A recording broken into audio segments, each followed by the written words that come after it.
and I am back with another May I Scraplift You, and this today, this day, I am scrapbooking Missy Whidden. Now, I have scrapbooked her before and failed miserably at showing off her really awesome talent, but this one, I just loved the simplicity of it. She ripped the paper and then put it in two different spots and then brought another piece over here. And that is basically what I enjoyed about this particular layout, is how she just used the one piece of paper to do her entire background, along with a bunch of mixed media stuff that, you know, I'm gonna try. Oh, I also was going to grab out some stenciling and some sort of paste to put in it, but I forgot, you guys. I'm sorry. I'll bring it in, I swear.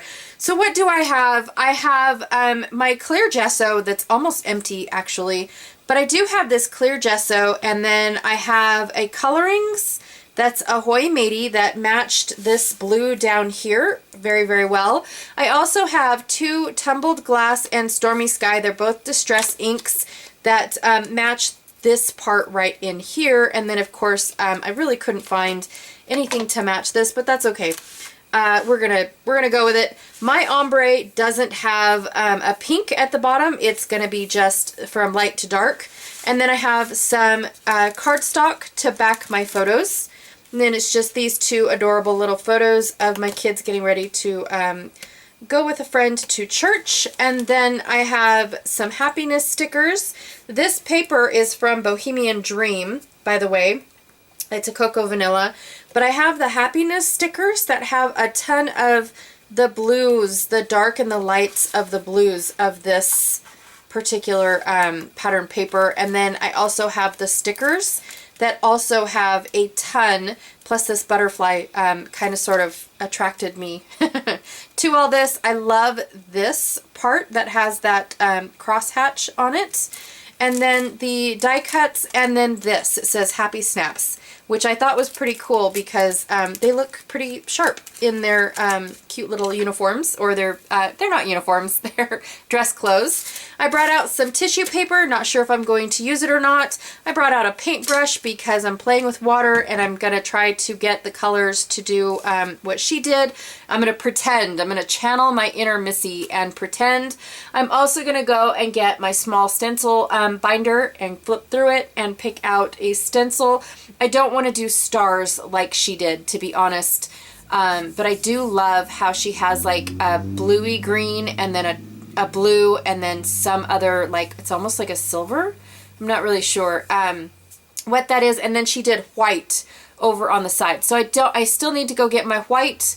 I need to get a contrasting color of sorts. And then I also need to get, oh, I'm not sure. Oh, a stencil, because I wanted to do the stars thing, but I'm not sure if I'm going to do that. Okay. Anyways, I'm going to play with it as I go and figure out what it is that I am going to be doing. Yes, it is. That's what it is. All right. Seemed like a little bit of a confusing introduction. I apologize about that. I had like 6 different things on my brain, and I didn't even end up using any of those things.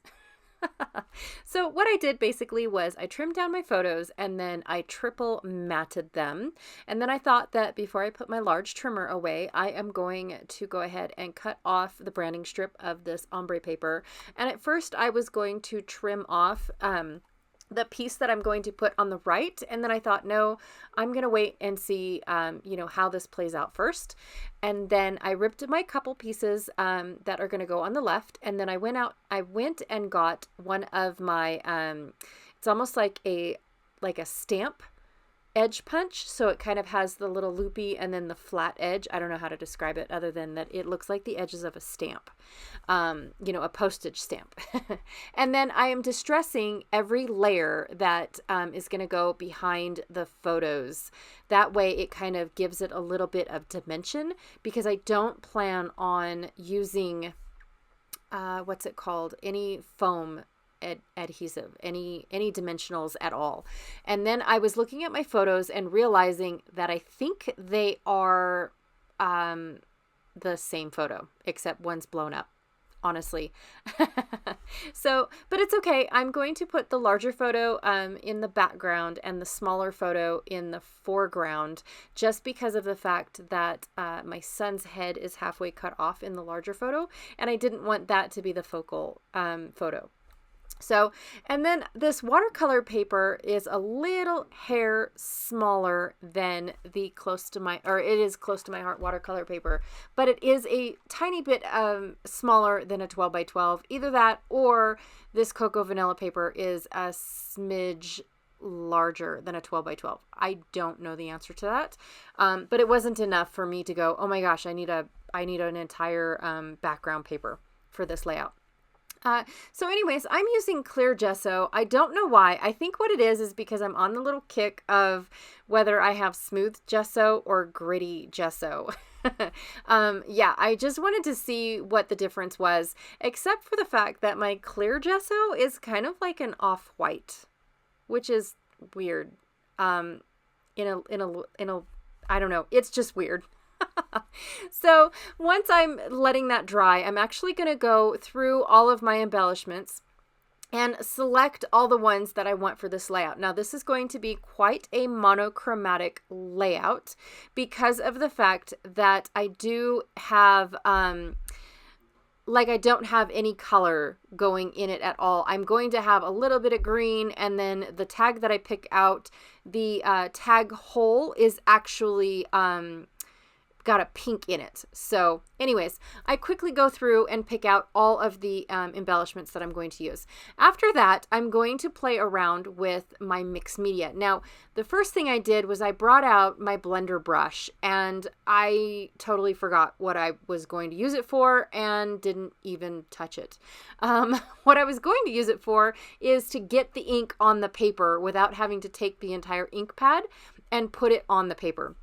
But of course I didn't do that. So anyways, and I did end up bringing in way more sprays because I thought that that's what I was going to do, but I was getting discouraged because every time I put a little spritz on my paper, it would splatter everywhere.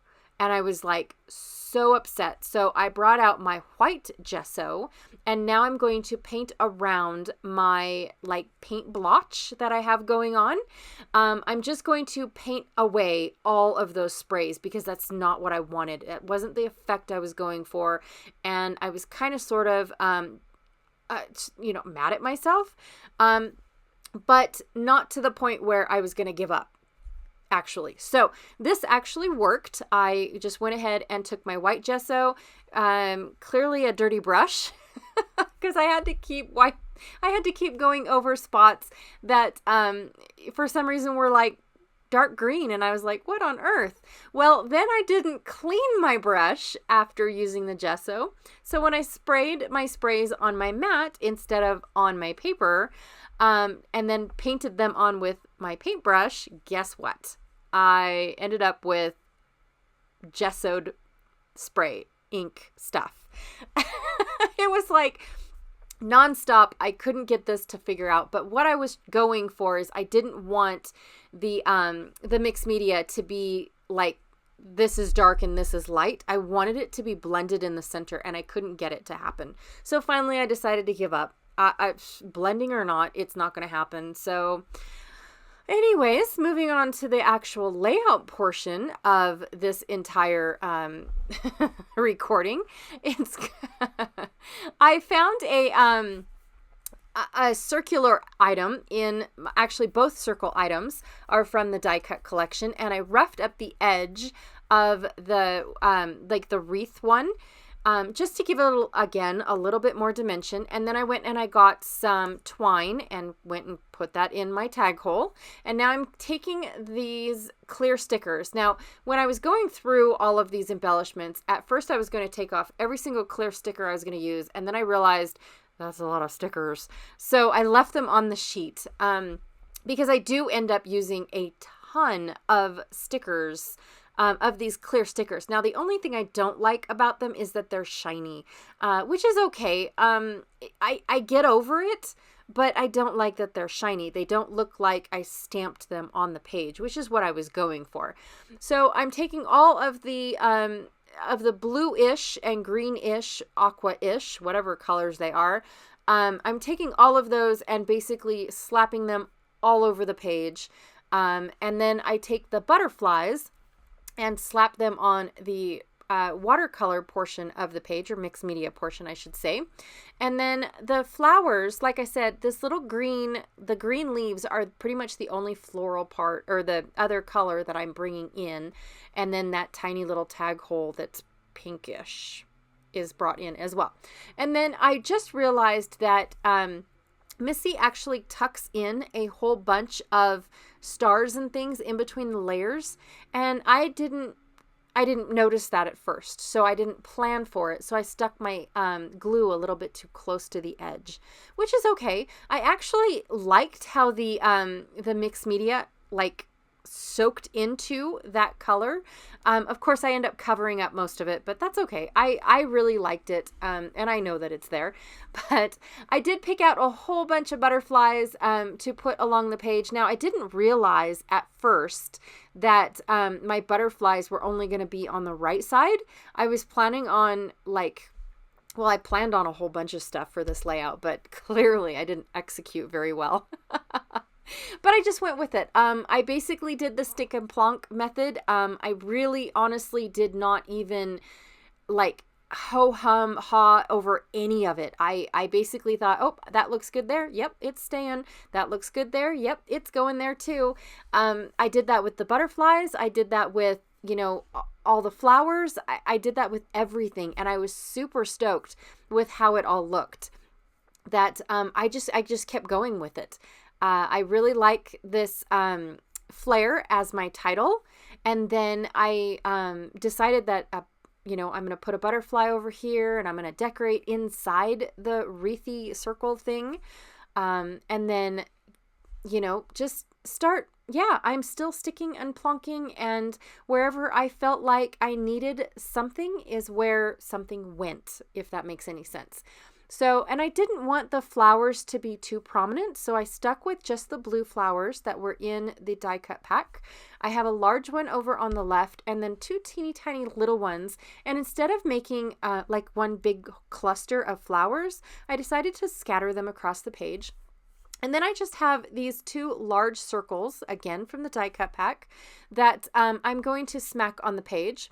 And once I figure out how I want my twine to go, I'm going to glue that down as well. So that way it doesn't shift and move on me. I really like how kind of whimsically scattered, if that's a word, it was all over the page. So I really like that as and then once I put my last heart down, I'm going to take my Altenew white, which I really like, you guys. I do not have to water down any acrylic paint. I don't have to make a mess on my mat, nothing. This white ink splatters so well. And it only fades a little bit. It's not like it soaks into the page and it's gone. I really do like that. Now, I don't get the large drops that Missy did, but that's okay.